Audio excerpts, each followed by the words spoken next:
I thank God especially for the tough times. She is burying pieces of scripture all over the property. It's the early 1960s. Billy Graham is somewhere in South Africa preaching to a stadium of 70,000 while Ruth kneels alone in the dirt beside their log cabin in North Carolina, wrapping verses in plastic and pressing them into the earth like landmines for the devil. She's been doing this for weeks. 5 children inside, no husband for months, no promise of when he'll be back, just her, the mountain, and a God she talks to more honestly than she's allowed to talk to anyone else. This is not the image America has of Ruth Graham. America sees the smile at the crusade, the wave from the platform, the devoted wife of the most famous preacher on earth.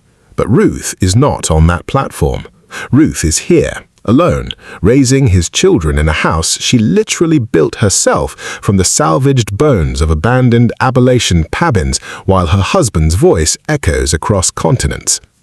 And the most dangerous part of this story is not that she considered leaving, it's that she knew exactly why she couldn't. And it wasn't because she was weak. It was because she understood something about power, marriage, and God that almost no one around her did. Stop here for a moment and understand what made Ruth Graham different. She was not a pastor's daughter groomed to smile and submit. She was born in China to medical missionaries, raised speaking Mandarin before English, trained to read the Bible in its original languages by the time she was 16. She could out-theologize most of the men her husband kept company with, and she knew it. Which is why the joke she told for decades, the one about murder instead of divorce, was not actually a joke. It was a confession wrapped in a punchline. And America, starved for the image of the perfect Christian marriage, chose to hear only the laugh. They did not hear the blade underneath it. Ruth Bell met Billy Graham in 1941 at Wheaton College, and the first thing you need to know is that she did not want to marry a preacher. She wanted to be a missionary. Specifically, she wanted to go back to China, to the country she still called home, to work in Tibet among people who had never heard the gospel. That was her plan. That was her calling. And then she met Billy, a tall, skinny North Carolina farm boy who talked faster than anyone she'd ever known and had a certainty about God's will that felt like standing too close to a fire. He was handsome, intense, and completely, relentlessly sure that she was supposed to marry him. Ruth was not sure. She prayed for months. She asked God directly whether she was supposed to give up Tibet for this man, and she received, by her own account, no clear answer. So she made a choice. She said yes. And from that moment forward, the question was not whether she loved Billy Graham. It was whether the cost of that love would destroy her.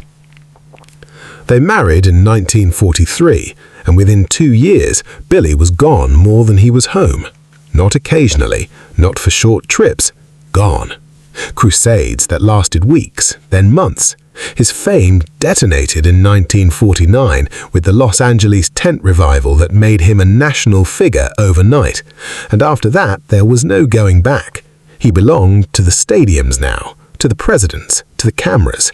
Ruth belonged to the mountain, the children, and a loneliness so thick she later described it as physical. She was 29 years old with 3 small children and a husband whose fame grew so fast she could barely recognize the man who came home between crusades. And here is the part most people miss. Ruth did not fail to adapt to this life. She adapted so well it looked like acceptance. But adaptation is not the same as peace. She built that log cabin herself, literally.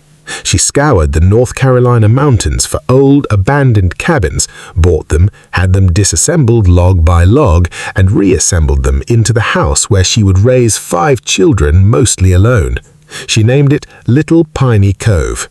She designed every corner of it. It was hers in a way almost nothing else in her life was. Billy was often uncomfortable there. He preferred hotels, but Ruth needed that house the way some people need air. It was proof that she could create something, control something, root herself somewhere even when her husband was 10,000 miles away, shaking hands with princes and dictators. The house was not a hobby. It was a strategy for survival. And she was brutally honest about what that survival cost. In private letters, in her journals, and later in rare unguarded interviews, Ruth admitted that she struggled. She resented the loneliness. She resented raising 5 children as a single parent while the world celebrated her husband as a moral leader. She resented the assumption that her submission was easy, that her faithfulness was natural, that she had no desires or doubts or rage of her own. She wrote poems, sharp and aching, about absence and exhaustion. She told friends she sometimes felt like a widow. And yet she stayed, not because she was trapped, but because she had made a theological calculation that almost no one understood. Ruth Graham did not believe that marriage was supposed to make you happy. She believed it was supposed to make you holy. And there is a vast silent difference between those two ideas. Happiness was temporary, subjective, American. Holiness was eternal, painful, and required sacrifice that no one would applaud. She had watched her own parents sacrifice everything for the mission field. She had grown up believing that God's will often looked like loss. So when she prayed about whether to leave Billy, and the thought crossed her mind more than once, the question she asked was not, "Am I happy?" It was, "What did I promise?" And the answer every time was the same. She had promised forever. Not forever unless he's gone too much. Not forever unless she's lonely. Just forever. And Ruth Graham kept her promises even when they bled her. But here is what makes her story so much more complicated than simple submission. She did not obey Billy in everything. She refused for more than 60 years to officially join his church. She remained Presbyterian while he was Baptist, a quiet but sharp theological line she would not cross. When he asked her to travel with him more, she said no, her place was with the children. When he suggested they move closer to his ministry headquarters, she refused. The mountain was not negotiable. And in 1964, when a powerful group of political operatives began pressuring Billy to run for president, it was Ruth who shut it down. She didn't argue, she didn't plead. She simply told him in front of others, "If you run for president, I will not be there." One sentence. The conversation ended. Billy never ran. Ruth had no public power, no title, no platform, but she knew exactly where her leverage was, and she used it. So why didn't she leave him? Because Ruth understood something about her marriage that most people never see in their own. She knew that Billy's obsession with his calling, his inability to stay home, his constant need to be in motion, was not really about her. It was about him. It was about a farm boy from North Carolina who grew up milking cows and somehow ended up counseling presidents, and the terror that if he ever stopped moving, if he ever stepped off the platform, the whole thing would collapse and he would be revealed as ordinary.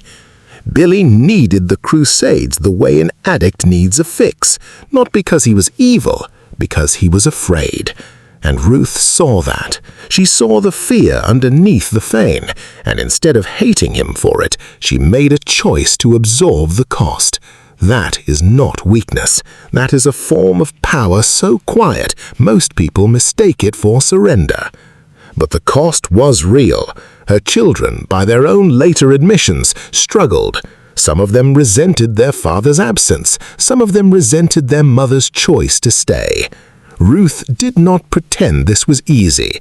She admitted decades later that if she had it to do over again, she might have demanded that Billy stay home more. But she also said this, "I married him. I didn't marry his calling, but I couldn't separate the two." And that, in one sentence, is the trap and the truth of her entire life. The joke about murder was her way of telling the truth, without breaking the image. When that television host asked if she'd ever considered divorce, and Ruth answered, "Divorce? No. Murder? Yes," the audience erupted in laughter.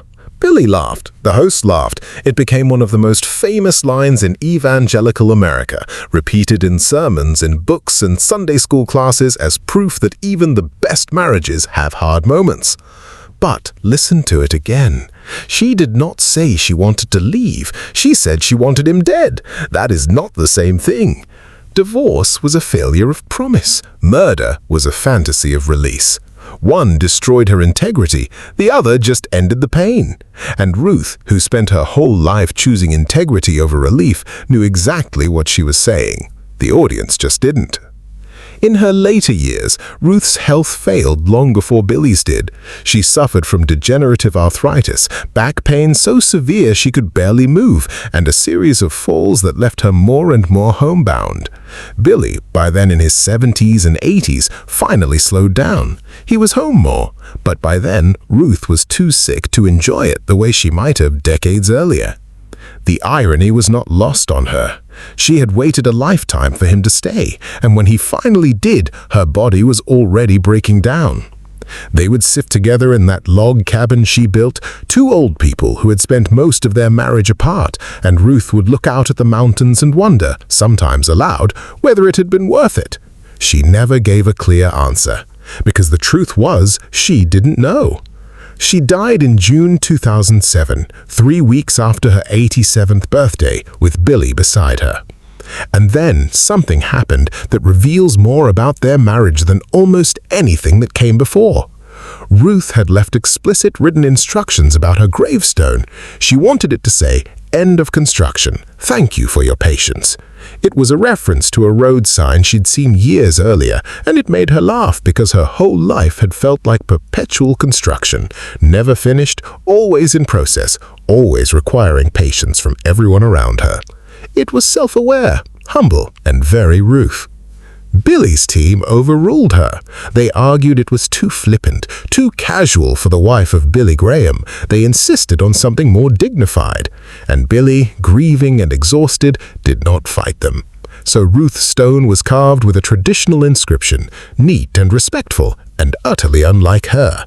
It was the final silencing of a woman who had spent 63 years making herself smaller so her husband's voice could fill stadiums. Except that's not quite the end, because years later, after Billy's death in 2018, someone quietly updated the records. Ruth's original request was honored after all. The stone was corrected. And now if you visit their graves at the Billy Graham Library in Charlotte, you will see it. End of construction. Thank you for your patience. Ruth got the last word. It just took 11 years and Billy's death for anyone to let her have it. And that, in the end, is the whole story. Not that Ruth Graham was a victim, but that she spent her entire life negotiating with a world that loved her husband's voice more than it ever valued her presence. And she did it so well, with such grace and such brutal discipline, that most people never noticed the cost. So why didn't Ruth Graham divorce Billy Graham? Because divorce would have meant admitting that the promise was breakable. And Ruth Bell Graham, who gave up China, who buried scripture in the dirt, who built a house out of other people's ruins and raised 5 children in the gap between crusades, did not break promises, even when they broke her. Even when the loneliness was so heavy she joked about murder just to let some of the pressure out. She stayed because she believed marriage was a covenant, not a contract. And covenants don't have escape clauses. They have endurance. And Ruth endured. Not because she was weak, but because she had made a calculation about what mattered more, her happiness or her word. And she chose her word every single day for 63 years. She was not a saint. She was a woman who made a choice and then lived inside it, even when it hurt, even when no one was watching, even when the man she sacrificed for was 10,000 miles away preaching to people who would never know her name. And the cruelest part is this: America made her famous for the sacrifice, but never for the strength it took to make it.